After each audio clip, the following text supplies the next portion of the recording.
Game day. Who has the advantage in position matchups in BYU-Utah game? Salt Lake City. The outcome of Saturday's BYU-Utah football game will obviously come down to which team plays better overall in the 5:30 p.m. game at Rice-Eccles Stadium.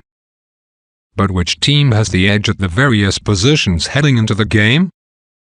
Quarterback. BYU has two QBs with extensive experience. Taysom Hill has played parts of 5 seasons with 21 starts, while sophomore Tanner Mangum started 12 games last year after Hill was injured in the season opener. Hill is a threat through the air or on the ground. Al thought he looked either tentative or a step slow last week against Arizona, coming off his foot injury of last year.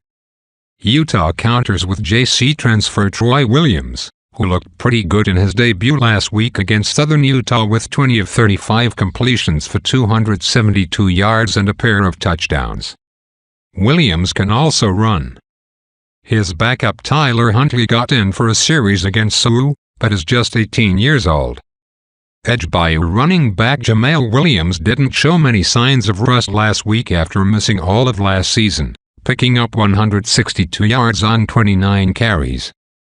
The Cougars also return last year's top rusher Algernon Brown. Utah's running game never got rolling last week, as Joe Williams and Troy McCormick combined for just over 100 yards against Sioux.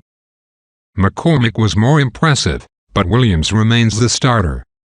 Edge. BYU offensive line. Utah has 4 of 5 starters returning from last year, plus JC All-American Garrett Bowles added to the mix at left tackle. BYU didn't announce its starters until last week, and 2 of them are former Southern Utah players Andrew Ide and Kian Norman, along with 2-year starter Tejan Karoma. Edge. Utah receivers. BYU lost its best receivers from a year ago in Mitch Matthews and Devin Blackman, while the Utes lost Bretton Covey to omission and Kenneth Scott to graduation. Both sets of receivers are inexperienced, with Tim Patrick leading the Utes after coming off an injury and BYU counting on senior Nick Kurtz.